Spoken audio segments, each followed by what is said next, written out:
राजनीति सिद्धांत के ह्रास से संबंधित विवाद। Debate on the decline of political theory. Part 1। राजनीति सिद्धांत का विचार क्षेत्र। Scope of political theory. राजनीति के विविध पक्षों के व्यवस्थित अध्ययन को राजनीति सिद्धांत कहा जाता है, परंतु इस शब्द का प्रयोग कुछ शिथिल ढंग से होता रहा है। कुछ लेखक इसका प्रयोग राजनीति चिंतन के पर्याय के रूप में करते हैं। उदाहरण के लिए जॉर्ज एच सेबाइन की चर्चित कृति ए हिस्ट्री ऑफ पॉलिटिकल थियरी, राजनीति सिद्धांत का इतिहास, 1937 के अंतर्गत प्राचीन काल से आधुनिक काल तक के राजनीतिक चिंतन और राजनीतिक विचारों के इतिहास पर प्रकाश डाला गया है। W.A. डनिंग के ए हिस्ट्री ऑफ पॉलिटिकल थियरीज, राजनीतिक सिद्धांतों का इतिहास के 3 खंड 1913 से 1920 के अंतर्गत भी प्राचीन, मध्ययुगीन और आधुनिक राजनीति चिंतन के इतिहास का विवेचन प्रस्तुत किया गया है।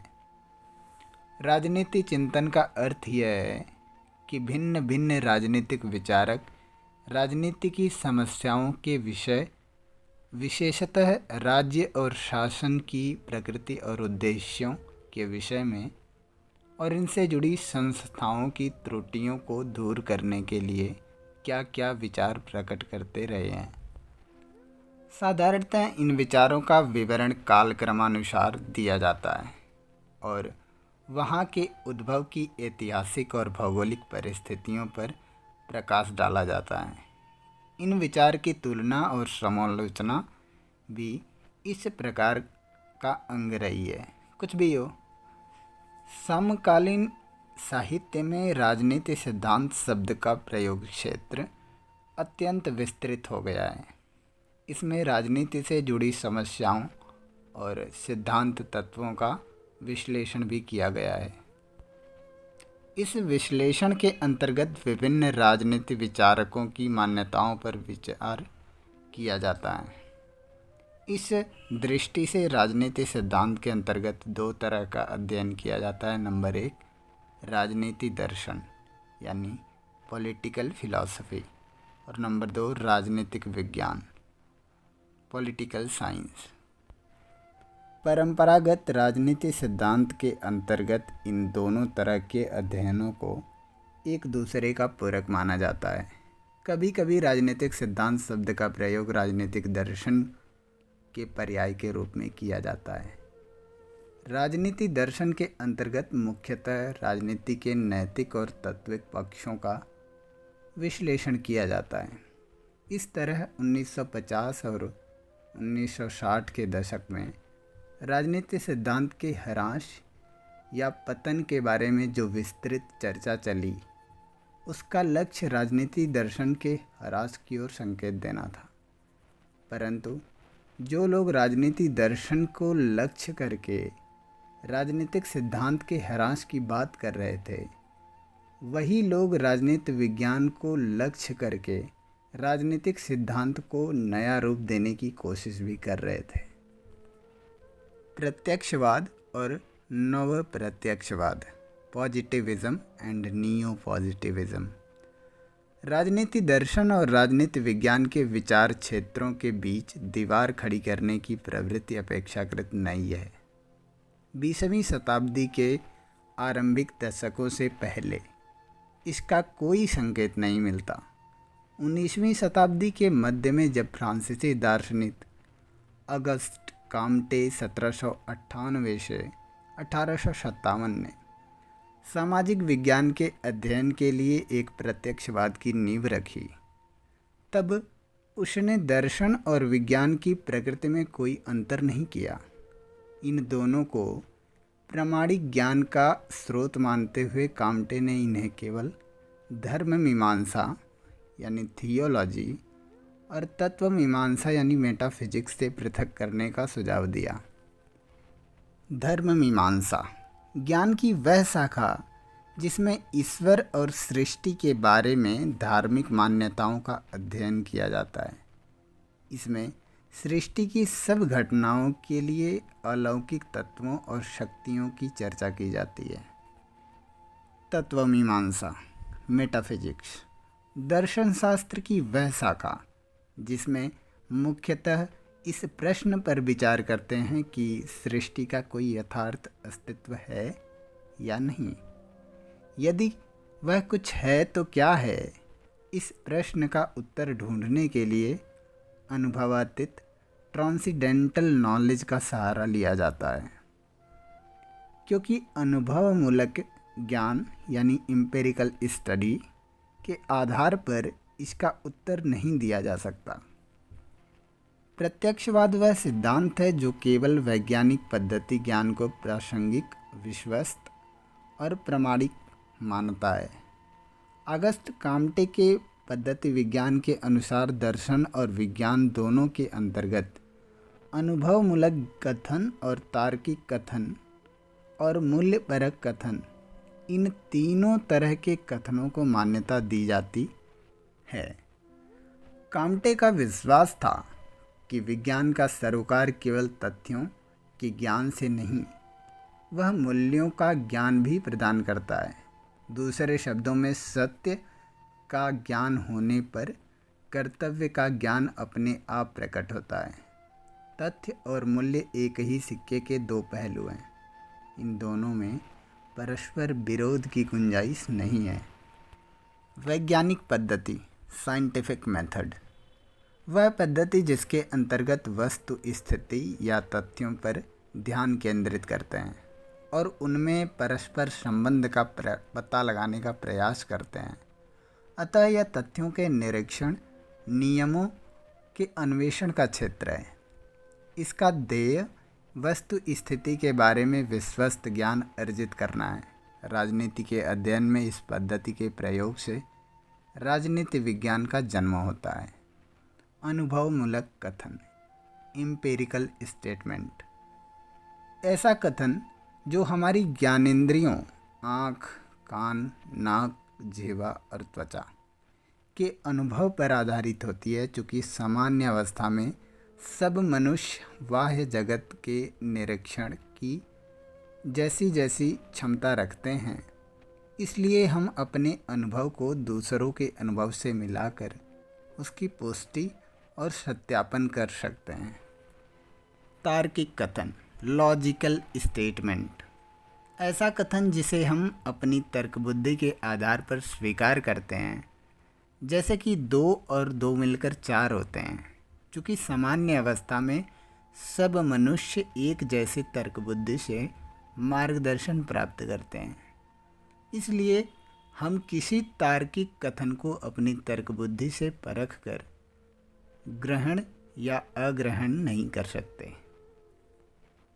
मूल्यपरक कथन, इवैल्यूएटिव स्टेटमेंट, ऐसा कथन जो शुभ और अशुभ यानी गुड और एविल और उचित या अनुचित राइट और रॉन्ग और सुंदर या कुरूप ब्यूटीफुल एंड अगली से संबंधित निर्णय को व्यक्त करता है। मूल्य का अर्थ है वह मानदंड जिसके आधार पर हम किसी वस्तु या विचार को शुभ, अशुभ, उचित, सुंदर मानकर ग्रहण करते हैं या ठहराते हैं। क्या सत्य का ज्ञान होने पर सब मनुष्य एक जैसे मूल्य में विश्वास करने लगेंगे? यह विवाद का विषय है। परंतु 20वीं सदी के दूसरे शतक के अंत में यानी दूसरे दशक के अंत में प्रत्यक्षवाद की एक नई व्याख्या उभर कर सामने आई, जिसे नव प्रत्यक्षवाद या तार्किक प्रत्यक्षवाद की संज्ञा दी जाती है। इसके अनुसार वैज्ञानिक पद्धति का सरोकार केवल तथ्यों के अन्वेषण से है। इसमें मूल्यों के अन्वेषण की कोई गुंजाइश नहीं है। इस दृष्टिकोण के उन्नायकों में जर्मन वैज्ञानिक मैक्स वेबर 1864 से 1920 और वियना सर्कल के सदस्यों का योगदान विशेष रहा है। मैक्स वेबर ने अपने प्रसिद्ध निबंध साइंस एज ए वैकेशन विज्ञान एक व्यवसाय 1919 के अंतर्गत यह विचार दिया कि विज्ञान हमें इस प्रश्न का उत्तर नहीं देता कि हमें क्या करना चाहिए और हमें किस तरह का जीवन जीना चाहिए। शैक्षिक ज्ञान हमें सृष्टि के उद्देश्य को समझने में कोई सहायता नहीं देता। इसके बारे में परस्पर विरोधी व्याख्याओं में सामंजस्य स्थापित नहीं किया जा सकता। फिर 1920 के दशक के दौरान वियना सर्किल के सिद्धांतकारों ने अपने अपने ढंग से इस तर्क को दोहराया। यह विचार संप्रदाय वियना महाविद्यालय के मोरिट्ज स्लिक 1882 से 1936 के नेतृत्व में विकसित हुआ। कैम्ब्रिज विश्वविद्यालय में यह लुडविग विट्जेनस्टाइन 1889 से 1951 के नेतृत्व में आगे बढ़ा और ऑक्सफोर्ड विश्वविद्यालय में यह एजे एयर 1910 से 1989 की छत्रछाया में अपने उत्कर्ष पर पहुंचा। इस संप्रदाय से संबंध रखने वाले तार्किक प्रत्यक्षवादियों ने यह तर्क दिया कि हमें केवल उसी ज्ञान पर विश्वास करना चाहिए जिसे प्राकृतिक विज्ञानों की कठिन और कठोर पद्धति से प्राप्त किया गया हो।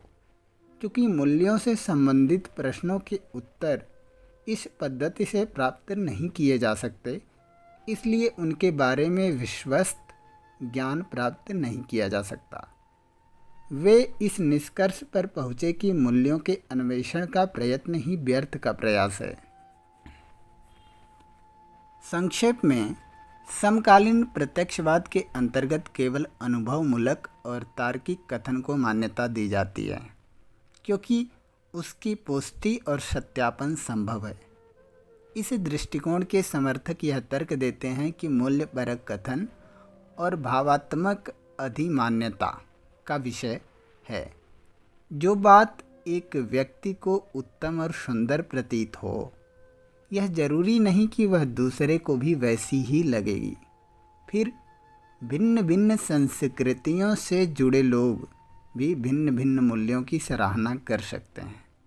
अतः प्रत्यक्षवाद के समर्थक मूल्य निरपेक्ष उपागम का समर्थन करते हैं।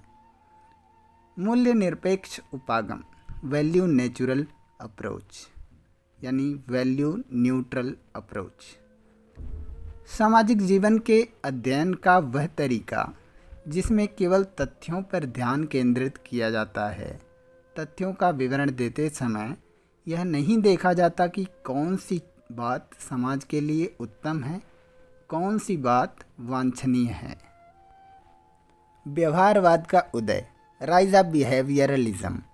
फिर 1950 के दशक में राजनीति विज्ञान के अध्ययन के लिए संयुक्त राज्य अमेरिका में व्यवहारवाद की नींव रखी गई। यह आंदोलन तार्किक प्रत्यक्षवाद की मान्यताओं से अत्यंत प्रभावित था। इसके समर्थकों ने तर्क दिया कि राजनीति विज्ञान के अंतर्गत केवल उन्हीं विषयों पर विचार करना चाहिए जिनका अन्वेषण वैज्ञानिक पद्धति से किया जा सकता हो। अतः राजनीतिक क्रियाकर्ताओं जैसे कि मतदाताओं, विधायकों, मंत्रियों, राजनीतिक दलों के सदस्यों और नेताओं इत्यादि का व्यवहार ही राजनीति विज्ञान के लिए अध्ययन का विषय उपयुक्त विषय है। अमूर्त सिद्धांतों यानी एब्स्ट्रैक्ट प्रिंसिपल और नैतिक निर्णय से जुड़े प्रश्नों को राजनीति विज्ञान के विचार क्षेत्र से बाहर रखना चाहिए, क्योंकि परंपरागत राजनीतिक सिद्धांत के अंतर्गत राजनीति दर्शन से जुड़े विषयों जैसे कि अमूर्त सिद्धांतों और संकल्पनाओं, नैतिक निर्णय के आधार पर तत्वों इत्यादि पर विशेष ध्यान दिया जाता था। इसलिए व्यवहारवाद के उन्नायकों ने यह तर्क दिया कि वर्तमान युग में राजनीतिक सिद्धांत की कोई प्रासंगिकता नहीं रह गई है। इतना ही नहीं, अनेक लेखकों ने यह घोषणा कर दी कि अब राजनीतिक सिद्धांत का युग समाप्त हो रहा है, उसका भविष्य नहीं है। यहाँ तक कहा गया कि राजनीतिक सिद्धांत की मृत्यु हो चुकी है। इस मुद्दे पर जो विवाद शुरू हुआ उसे राजनीति सिद्धांत के ह्रास से संबंधित विवाद की संज्ञा दी जाती है। विवाद के मुद्दे, main issues of the debate. राजनीतिक सिद्धांत के ह्रास से संबंधित विवाद आरंभिक दौर में अमेरिकी राजनीतिक विज्ञानी डेविड स्टर्न्स 1917 से 2014 ने अपनी बहुचर्चित कृति द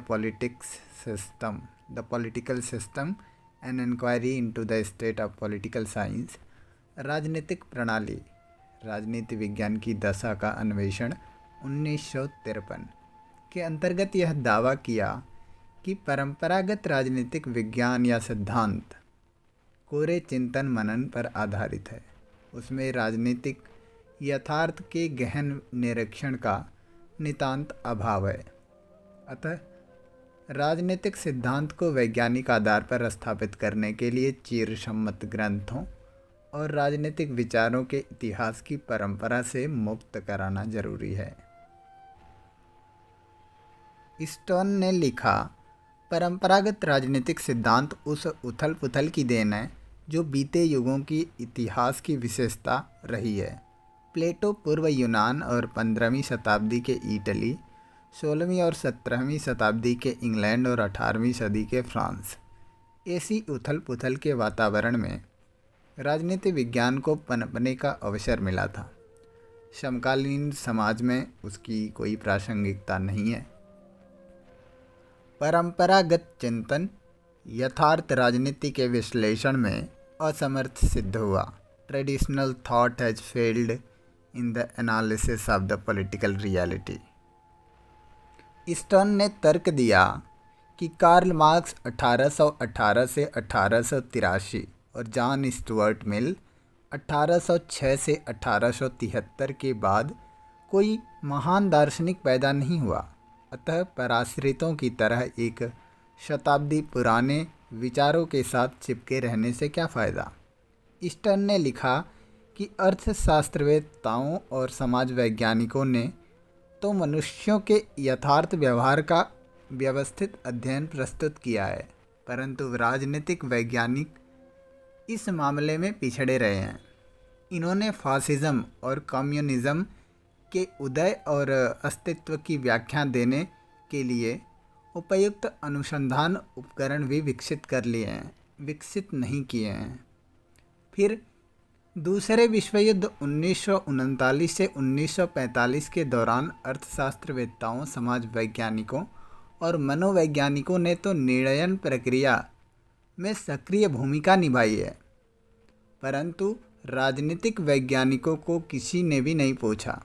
स्टर्न ने राजनीति वैज्ञानिकों को यह सलाह दी कि उन्हें अन्य समाज वैज्ञानिकों के साथ मिलकर एक व्यवहारवादी राजनीतिक विज्ञान का निर्माण करना चाहिए, ताकि उन्हें भी निर्णयन प्रक्रिया में अपना उपयुक्त स्थान प्राप्त हो सके। फासिज्म और कम्युनिज्म। फासिस्ट और कम्युनिस्ट प्रणाली से जुड़ी विचारधाराएं, ये दोनों सर्वाधिकारवादी प्रणालियां 20वीं शताब्दी के आरंभिक दशकों में विकसित हुईं। इन्हें लोकतंत्र विरोधी प्रणालियां माना जाता है क्योंकि ये अपने नागरिकों के संपूर्ण जीवन पर नियंत्रण का प्रयत्न करती हैं। फासिज्म का मुख्य उन्नायक बेनितो मुसोलिनी 1883 से 1945 था, जिसने इटली में फासिस्ट प्रणाली स्थापित की। यह विचारधारा अपने लोगों से, अपने नागरिकों से राष्ट्र के प्रति अंधभक्ति की मांग करती थी।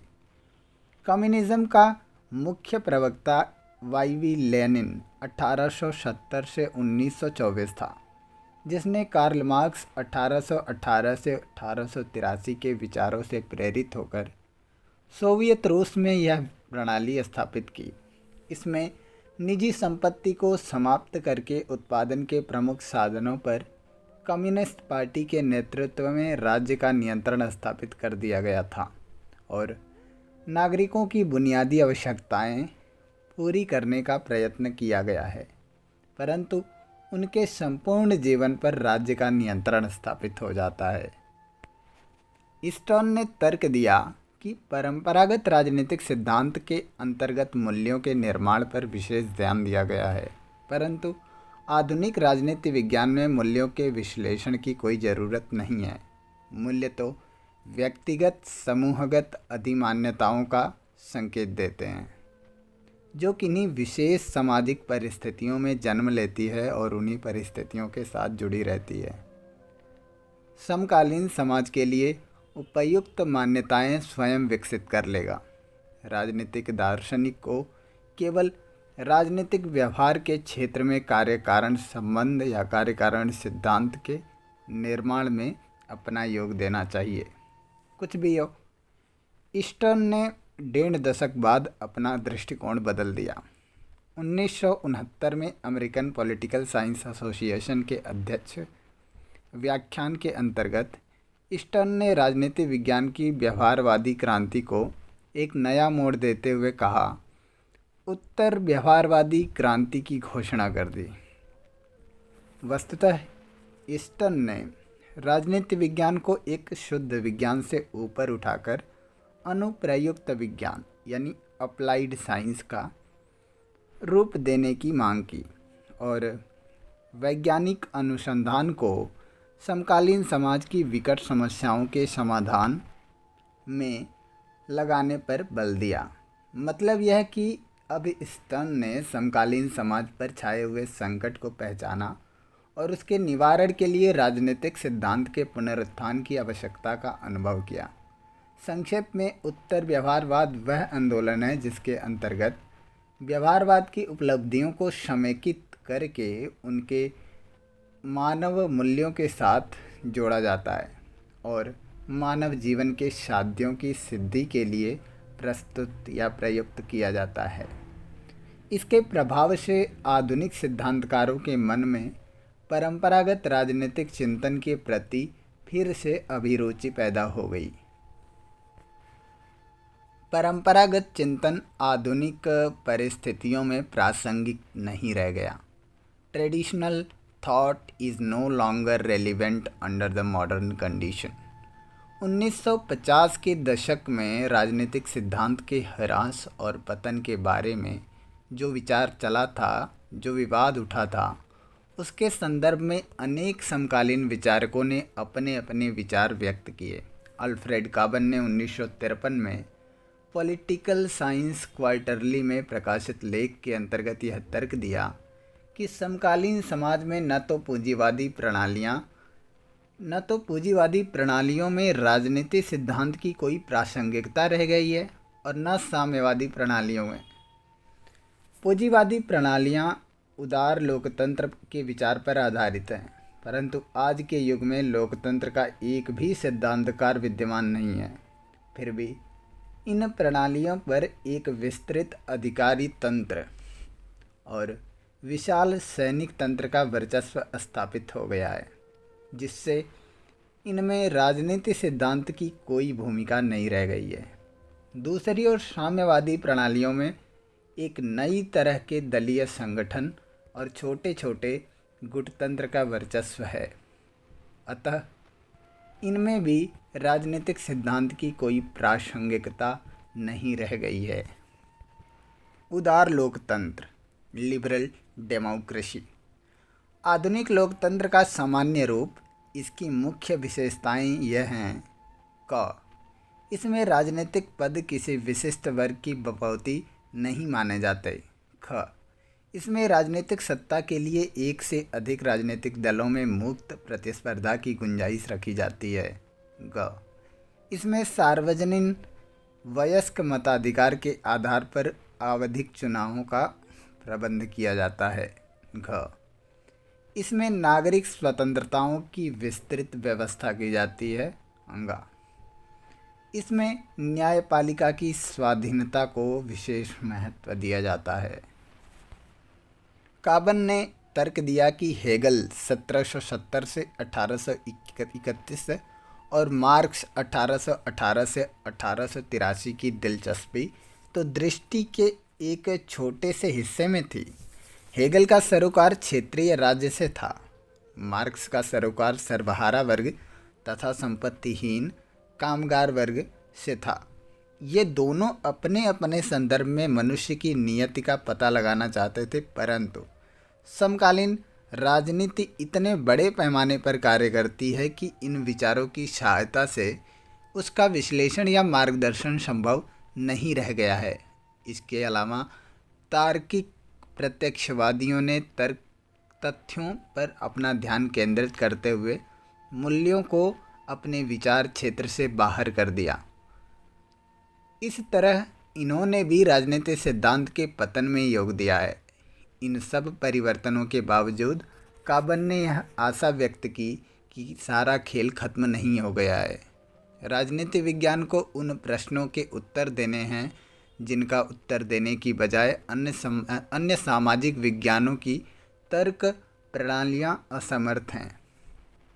वस्तुतः राजनीति विज्ञान को विवेकपूर्ण निर्णय के मानदंड विकसित करने चाहिए। इन्हीं से राजनीति विज्ञान का अस्तित्व सार्थक होगा। इधर सिमोर मार्टिन लिपसेट ने 1960 में अपनी चर्चित कृति पॉलिटिकल मैन यानी राजनीतिक मानव के अंतर्गत यह तर्क दिया कि समकालीन समाज के लिए उपयुक्त मूल्य पहले ही तय किए जा चुके हैं। संयुक्त राज्य अमेरिका में उत्तम समाज की युगों पुरानी तलाश अब खत्म हो चुकी है, क्योंकि हमने उसे पा लिया है। वर्तमान लोकतंत्र का सक्रिय रूप ही उस उत्तम समाज की निकटतम अभिव्यक्ति है। अतः अब इस विषय पर सारी बहस बेकार है। इस तरह लिपसेट ने भी राजनीतिक सिद्धांत की सार्थकता पर प्रश्न चिन्ह लगा दिया।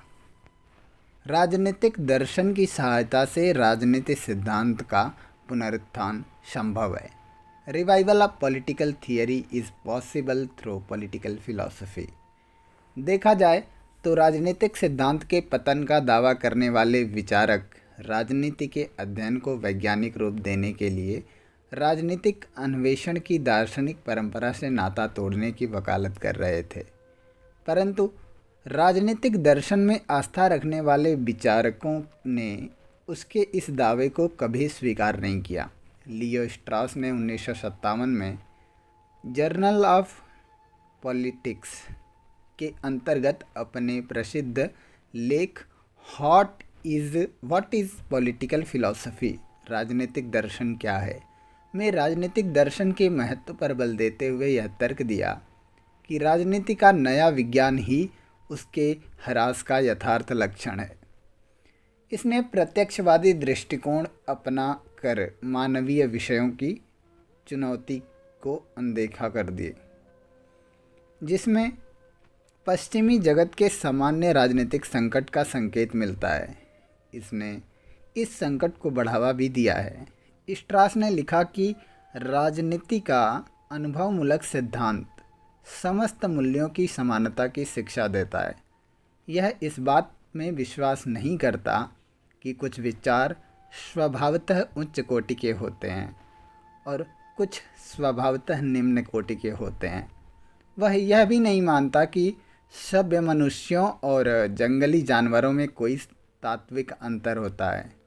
इस तरह यह अनजाने में स्वच्छ जल को गंदे नाले के साथ बहा देने की भूल करता है। मानकीय विषय, ऐसे विषय जिनका सरोकार शुभ और अशुभ यानी गुड एंड एविल या उचित या अनुचित के प्रश्नों से हो। इसी विवाद को आगे बढ़ाते हुए दांते जर्मिनो ने 1967 में प्रकाशित कृति beyond ideology the revival of political theory, विचारधारा से परे राजनीति सिद्धांत का पुनरुत्थान के अंतर्गत यह तर्क दिया कि अधिकांश 19वीं और आरंभिक 20वीं शताब्दी के दौरान राजनीति सिद्धांत के ह्रास के दो कारण थे। पहला, प्रत्यक्षवाद। प्रत्यक्षवाद का उदय जिसने विज्ञान के उन्माद में मूल्यों को परे रख दिया था, और दूसरा, राजनीतिक विचारधारा का प्राधान्य जिनका चरम उत्कर्ष मार्क्सवाद के रूप में सामने आया, परंतु अब स्थिति बदल चुकी थी। सच्ची बात यह है कि राजनीति से जुड़े दार्शनिक चिंतन का स्रोत कभी सूखा ही नहीं था। 1950 और 60 के दशक में ही अनेक प्रतिभाशाली विचारकों ने राजनीति दर्शन के क्षेत्र में महत्वपूर्ण योग दिया था, परंतु प्रत्यक्षवाद के समर्थकों ने उसकी अनदेखी कर दी। इन विचारकों में Michael Oakeshott, Hannah Arendt, Bertrand de Jouvenel, Leo Strauss, Eric ओएलगिन के नाम विशेष रूप से उल्लेखनीय थे। फिर भी 1970 और 80 के दशकों में क्रिश्चियन बे, हर्बर्ट मार्क्यूजे और John Rawls, CB Macpherson, Jürgen Habermas, Alasdair MacIntyre और माइकल वॉल्जार इत्यादि ने अपनी महत्वपूर्ण कृतियों में राजनीति दर्शन की परंपरा को समृद्ध किया। विचारधारा, आइडियोलॉजी, उन युक्तियों और मान्यताओं का समुच्चय जिनके आधार पर किसी वर्तमान या अभीष्ट राजनीतिक व्यवस्था को उचित ठहराने का विचार किया जाता है। विचारधारा आस्था का विषय है। यह तर्क वितर्क को बढ़ावा नहीं देती, यह लोगों को कार्रवाई की ओर प्रेरित करती है। इससे प्रेरित लोग प्रचलित व्यवस्था की रक्षा के लिए या नई व्यवस्था की स्थापना के लिए बड़ा त्याग करने को तैयार हो सकते हैं। जर्मिनों ने तर्क दिया कि राजनीतिक सिद्धांत की नई भूमिका को समझने के लिए उसे राजनीतिक दर्शन के रूप में पहचानना चाहिए। यह उन सिद्धांतों का आलोचनात्मक अध्ययन है जिसमें मनुष्य के सामाजिक अस्तित्व को सही रूप में ढालने का प्रयत्न किया जाता है। अतः इसका सरोकार उचित अनुचित के प्रश्नों से है। यह व्यवहारवादी विज्ञान नहीं है जिसमें हर बात को ज्ञानेंद्रिय अनुभव और के स्तर पर लाकर छोड़ दिया जाता है। यह किसी की राय पर आधारित विचारधारा भी नहीं है। इसमें तथ्यों के ज्ञान के साथ साथ वह अंतर्दृष्टि भी आ जाती है जिसके आधार पर यह ज्ञान प्राप्त किया जाता है। इसका सरोकार मनुष्य की उन चिरंतन समस्याओं से है जिनका सामना उसे अपने सामाजिक अस्तित्व के दौरान करना पड़ता है। निर्लिप्तता का अर्थ नैतिक तटस्थता नहीं है। वस्तुतः कोई राजनीतिक दार्शनिक अपने युगों के राजनीतिक संघर्ष के प्रति उदासीन नहीं रह सकता, जैसा कि व्यवहारवादी सोचते हैं। जर्मिनों का विश्वास है कि राजनीति विज्ञान यानी राजनीतिक सिद्धांत प्रत्यक्षवाद के साथ साथ नहीं पनप सकता, जो आलोचनात्मक दृष्टिकोण से कोई सरोकार नहीं रखता। राजनीतिक सिद्धांत की कोई परंपरावादी या व्यवहारवादी धाराओं के बीच की खाई इतनी चौड़ी है कि इन्हें एक दूसरे से जोड़ने की कोई संभावना नहीं है। संक्षेप में, व्यवहारवादी राजनीति विज्ञान तथ्यों पर अपना ध्यान केंद्रित करते हुए मूल्यों और आलोचनात्मक दृष्टिकोण के प्रति उदासीनता का दावा करता है, जबकि परंपरागत राजनीतिक दर्शन का मुख्य ध्येय मूल्यों के आधार पर राजनीतिक स्थितियों का आलोचनात्मक विवेचन प्रस्तुत करना है। व्यवहारवादी राजनीति विज्ञान के मूल्य निरपेक्षता का झंडा खड़ा करके राजनीतिक सिद्धांत के तात्विक कृत्य से अपना नाता तोड़ लिया है। अतः राजनीति सिद्धांत को पुनर्जीवित करने के लिए उस तात्विक कृत्य को पुनरुत्थान जरूरी है। जर्मिनों ने तर्क दिया कि राजनीति शास्त्र सचमुच राजनीति का आलोचना शास्त्र है। सच्चा राजनीति दर्शन वही है जो सुकरात की तरह सत्ताधारी के प्रति सत्य बोलने का बीड़ा उठाता हो। और इधर हर्बर्ट मार्क्यूजे 1898 से 1979 ने राजनीति और समाज के अध्ययन में वैज्ञानिकता की मांग से जुड़े एक और जोखिम की ओर संकेत किया। मार्क्यूजे के अनुसार जब सामाजिक विज्ञान की भाषा को प्राकृतिक विज्ञान की भाषा के अनुरूप ढालने का प्रयत्न करते हैं, तब वह यथास्थिति का समर्थक बन जाता है। इस प्रवृत्ति के अंतर्गत वैज्ञानिक शब्दावली की परिभाषा ऐसी संक्रियाओं और व्यवहार के रूप में दी जाती है जिनका निरीक्षण और परिमापन किया जा सकता हो। इस तरह वैज्ञानिक भाषा में आलोचनात्मक दृष्टि की कोई गुंजाइश नहीं रह जाती। उदाहरण के लिए, निर्वाचन व्यवहार का निरीक्षण करते समय जब मतदान करने वालों की संख्या के आधार पर जन सहभागिता का अनुमान लगाया जाता है, तब यह प्रश्न उठाने की कोई गुंजाइश नहीं रह जाती कि निर्वाचन की वर्तमान प्रक्रिया लोकतंत्र की भावना को किस हद तक सार्थक करती है या नहीं करती। ऐसी अध्ययन प्रणालियां अपना लेने पर सामाजिक विज्ञान सामाजिक अन्वेषण का साधन नहीं रह जाता, बल्कि सामाजिक नियंत्रण का साधन बन जाता है। विवाद के मुद्दे, main issues of the debate. राजनीतिक सिद्धांत के ह्रास से संबंधित विवाद के आरंभिक दौर में अमेरिकी राजनीतिक विज्ञान डेविड स्टोन 1917 से 2014 ने अपनी बहुचर्चित कृति the political system and the inquiry to the state of political science, राजनीतिक प्रणाली राजनीति विज्ञान की दिशा का अन्वेषण 1953 के अंतर्गत यह दावा किया कि परंपरागत राजनीतिक विज्ञान कोरे चिंतन मनन पर आधारित है। उसमें राजनीतिक यथार्थ के गहन निरीक्षण का नितांत अभाव है। अतः राजनीति सिद्धांत को वैज्ञानिक आधार पर स्थापित करने के लिए चिरसम्मत ग्रंथों और राजनीतिक विचारों के इतिहास की परंपरा से मुक्त कराना जरूरी है। स्टर्न ने लिखा कि परंपरागत राजनीतिक सिद्धांत उस उथल पुथल की देन है जो बीते युगों के इतिहास की विशेषता रही है।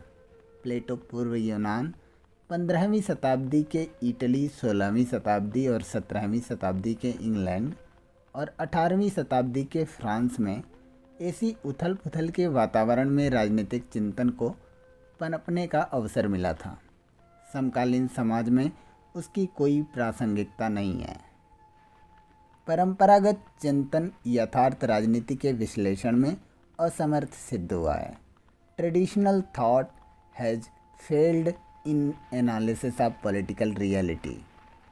स्टर्न ने तर्क दिया कि कार्ल मार्क्स 1818 से 1883 और जॉन स्टुअर्ट मिल 1806 से 1873 के बाद कोई महान दार्शनिक पैदा नहीं हुआ। अतः पराश्रितों की तरह एक शताब्दी पुराने विचारों के साथ चिपके रहने से क्या फ़ायदा। स्टर्न ने लिखा कि अर्थशास्त्र वेत्ताओं और समाज वैज्ञानिकों ने तो मनुष्यों के यथार्थ व्यवहार को व्यवस्थित अध्ययन प्रस्तुत किया है, परंतु राजनीति वैज्ञानिक इस मामले में पिछड़ रहे हैं।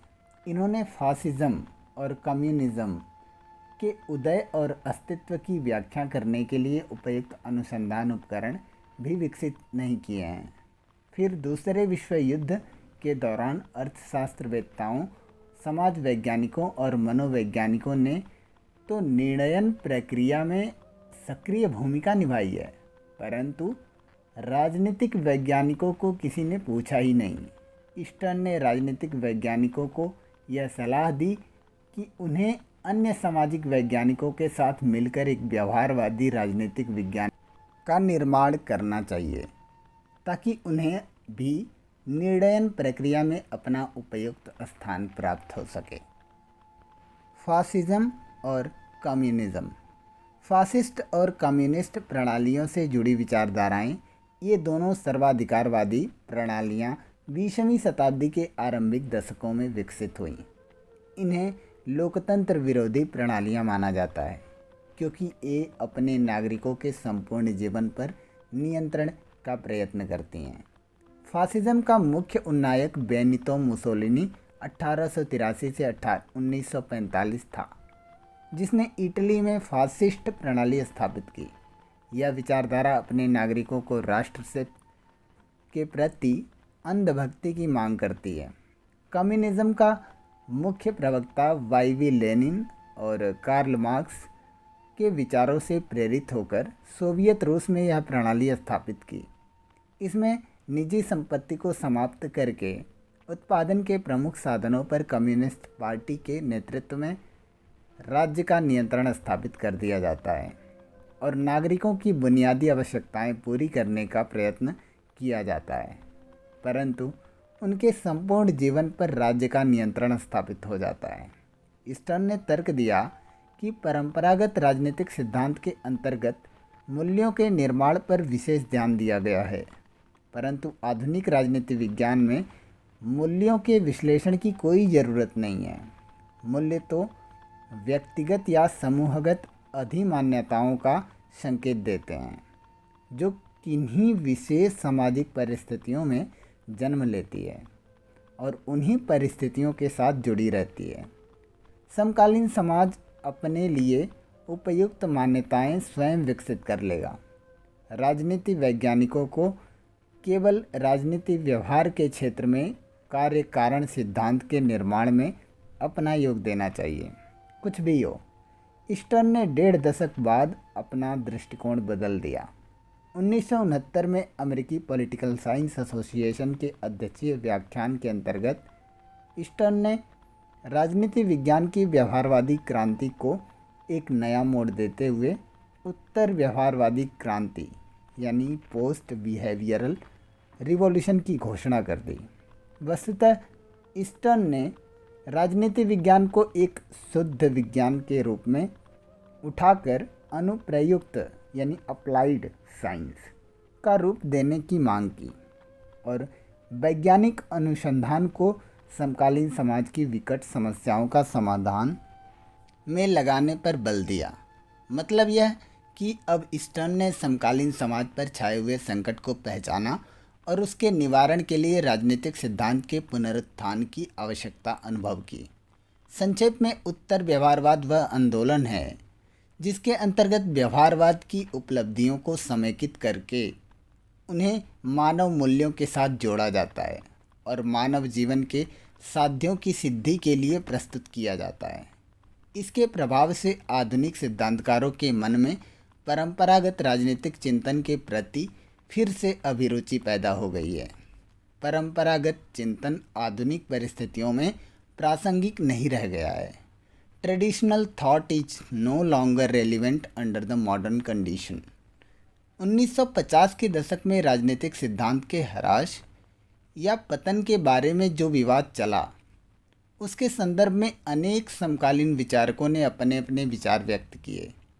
अल्फ्रेड काबन ने 1953 में ही पॉलिटिकल साइंस क्वार्टरली में प्रकाशित लेख के अंतर्गत यह तर्क दिया कि समकालीन समाज में न तो पूंजीवादी प्रणालियों में राजनीतिक सिद्धांत की कोई प्रासंगिकता रह गई है और न ही साम्यवादी प्रणालियों में।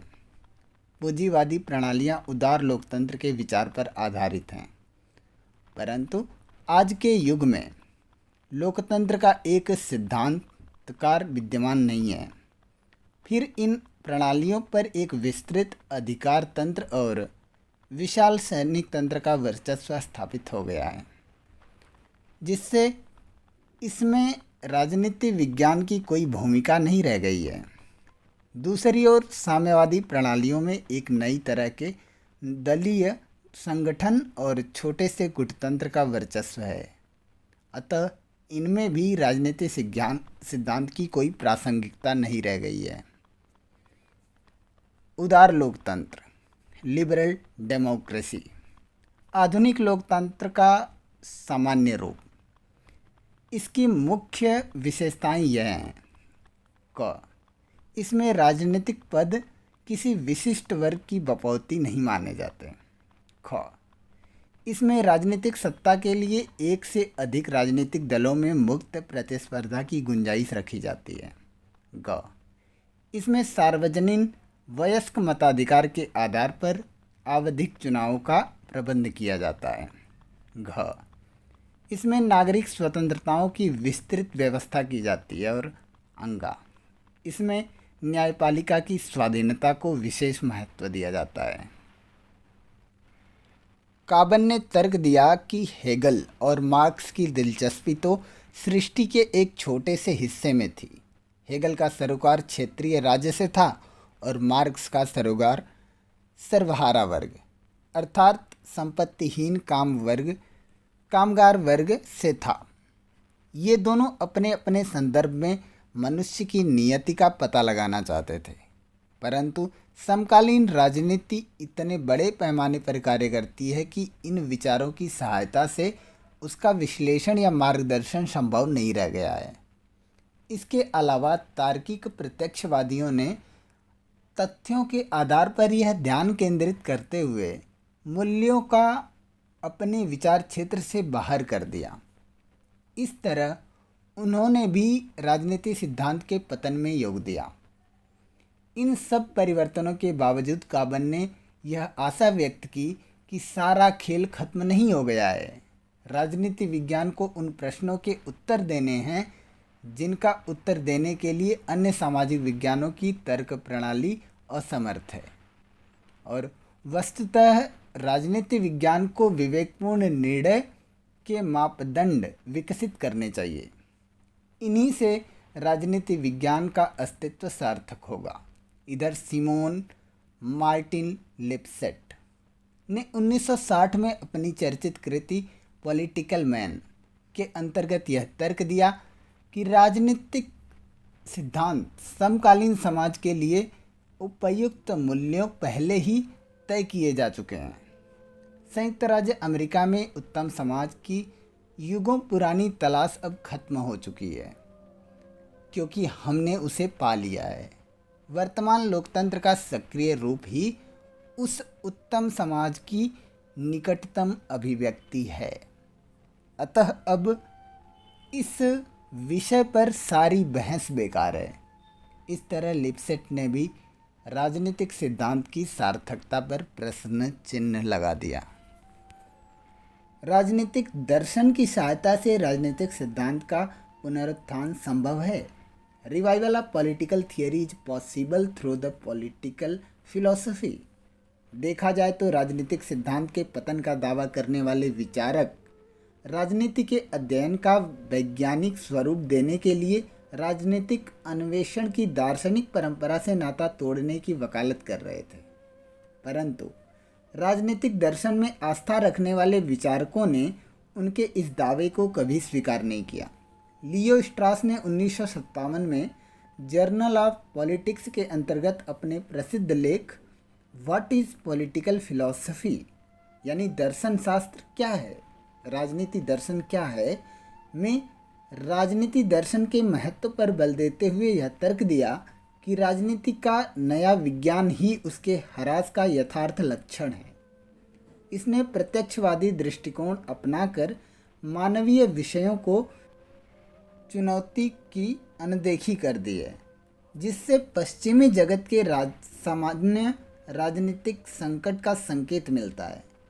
इसने उस संकट को बढ़ावा दिया है। स्ट्रॉस ने लिखा है कि राजनीति का अनुभवमूलक सिद्धांत समस्त मूल्यों की समानता की शिक्षा देता है। यह इस बात में विश्वास नहीं करता कि कुछ विचार स्वभावतः उच्च कोटि के होते हैं और कुछ स्वभावतः निम्न कोटि के होते हैं। वह यह भी नहीं मानता कि सभ्य मनुष्यों और जंगली जानवरों में कोई तात्विक अंतर होता है। इस तरह यह अनजाने में स्वच्छ जल को गंदे नाले के साथ बहा देने की भूल करता है। मानकीय विषय ऐसे विषय जिनका सरोकार शुभ और अशुभ या उचित या अनुचित के प्रश्नों से है।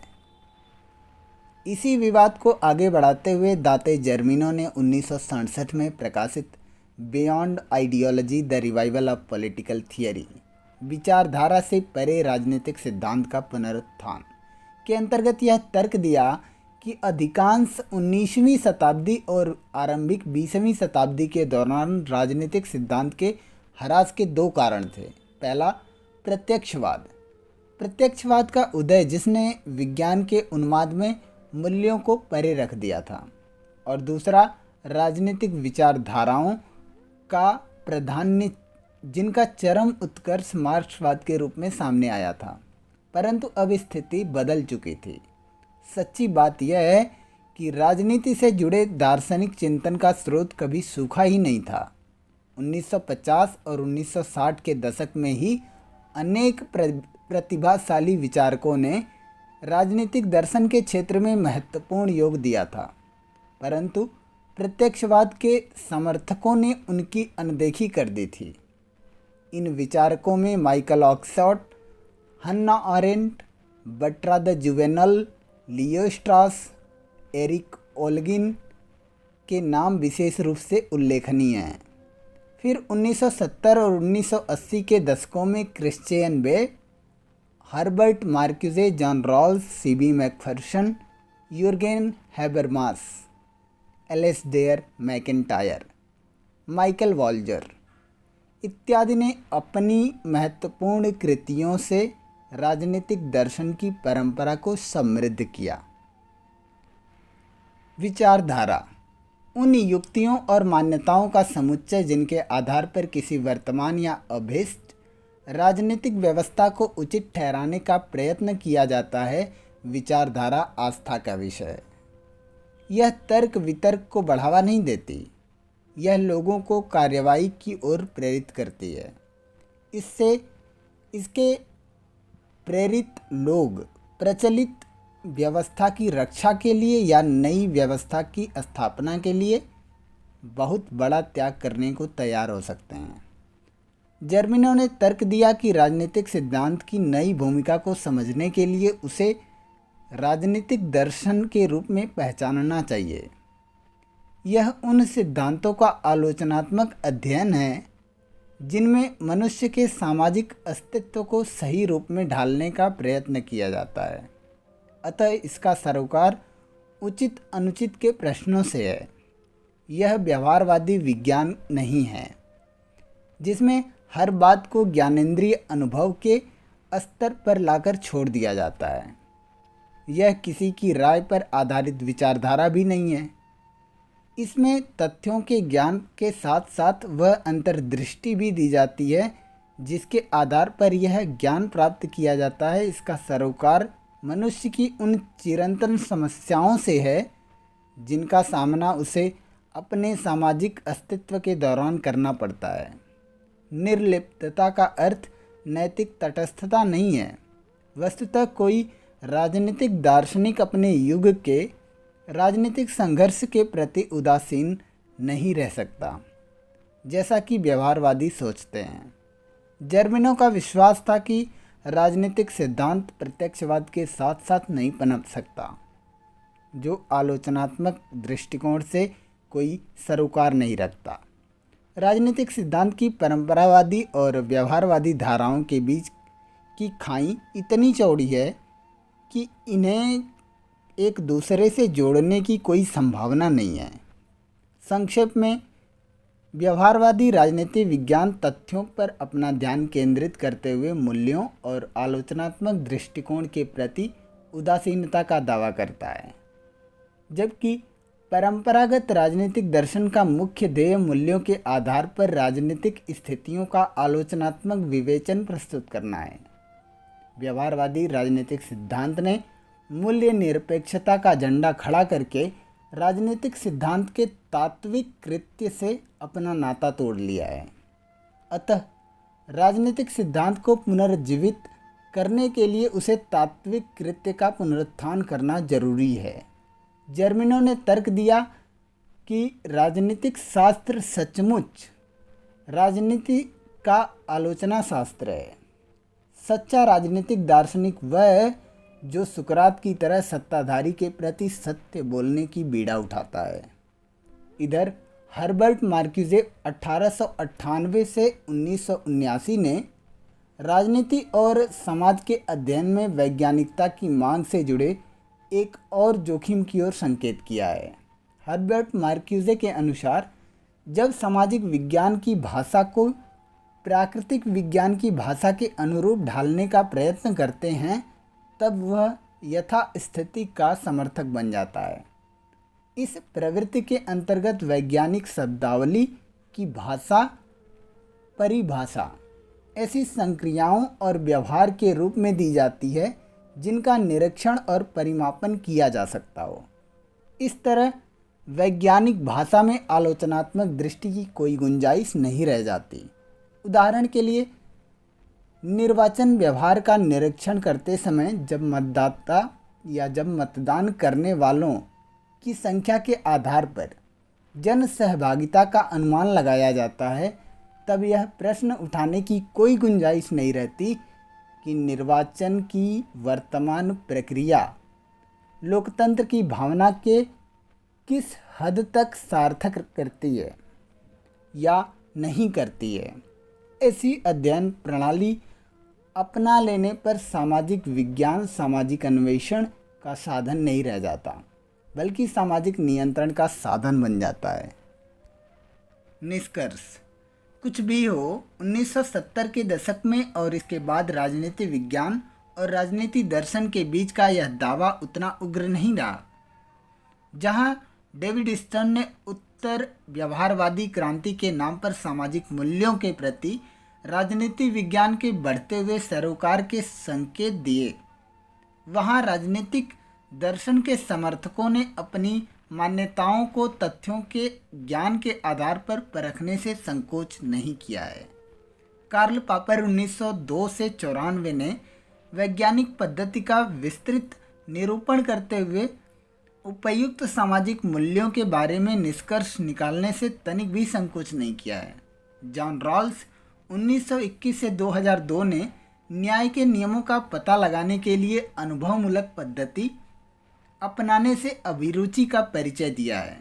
सीबी मैकफर्सन 1911 से 1987 ने जोसेफ शुम्पीटर रॉबर्ट डहल अनुभवात्मक यानी अनुभवमूलक दृष्टिकोण की आलोचना करते हुए लोकतंत्र का आमूल परिवर्तनवादी सिद्धांत प्रस्तुत किया है। हर्बर्ट मार्क्यूजे यूर्गेन हैबरमाश ने समकालीन पूंजीवाद की आलोचना करते हुए अनुभवमूलक निरीक्षण की गहन अंतर्दृष्टि का परीक्षण दिया है। अब यह स्वीकार किया जाता है कि राजनीति विज्ञान हमें सामाजिक और प्राकृतिक विज्ञानों की तरह अपने साधनों को परिष्कृत करने में सहायता देता है, परंतु साध्यों की तलाश करने के लिए हमें राजनीति दर्शन की शरण में जाना पड़ेगा। साध्य और साधन परस्पर आश्रित हैं, इसलिए राजनीति दर्शन और राजनीति विज्ञान परस्पर पूरक भूमिका निभाते हैं।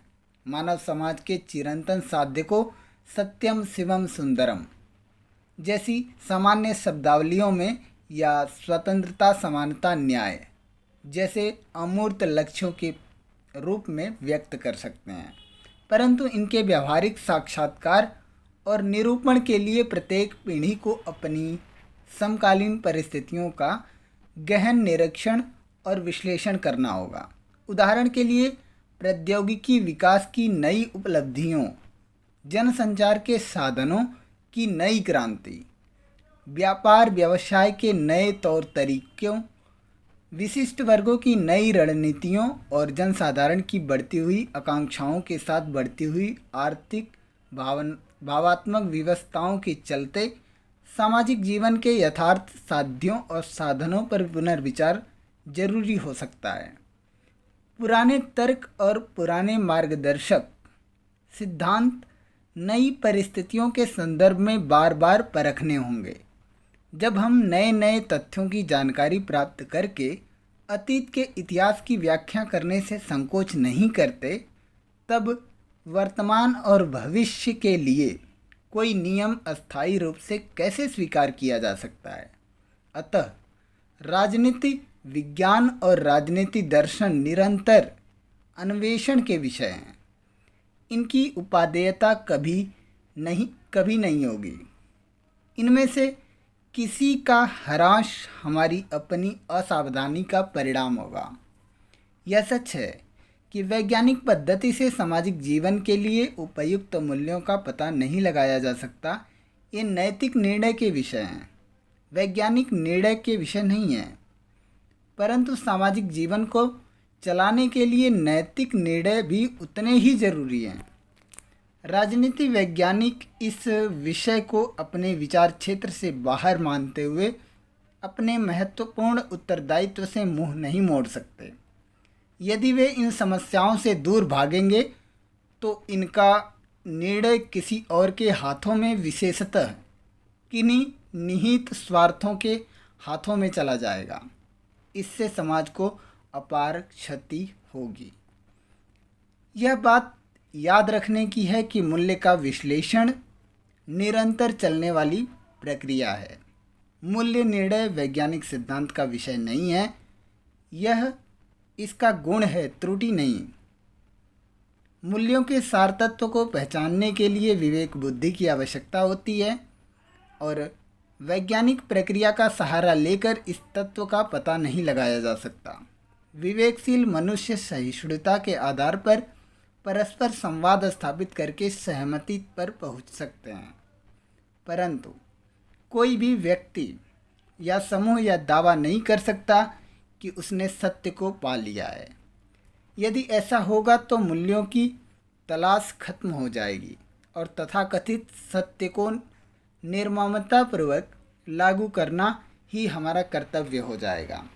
इसका परिणाम होगा अवरुद्ध समाज यानी क्लोज्ड सोसाइटी और सर्वाधिकारवादी व्यवस्था, जिसमें मनुष्य की स्वतंत्रता का दमन कर दिया जाएगा। मूल्यों के प्रति उदार दृष्टिकोण की यह मांग है कि समाज में वैकल्पिक कार्यवाही की गुंजाइश लगातार बनी रहे। व्यक्ति को अनेक विकल्पों के चयन का पूरा अवसर रहे। इसका अर्थ होगा कि एक मुक्त बहुलवादी समाज, इसमें वैकल्पिक कार्यवाही के गुणों दोषों पर मुक्त चर्चा की अनुमति रहेगी। प्रत्येक समूह को अपने अपने दृष्टिकोण को पुष्ट करने के लिए वैज्ञानिक आधार पर सामग्री जुटाने और उसका प्रयोग करने में अभिरुचि रहेगी। भिन्न भिन्न प्राकल्पनाओं की जांच करने के लिए तर्क संगत मानदंडों की तलाश की जाएगी।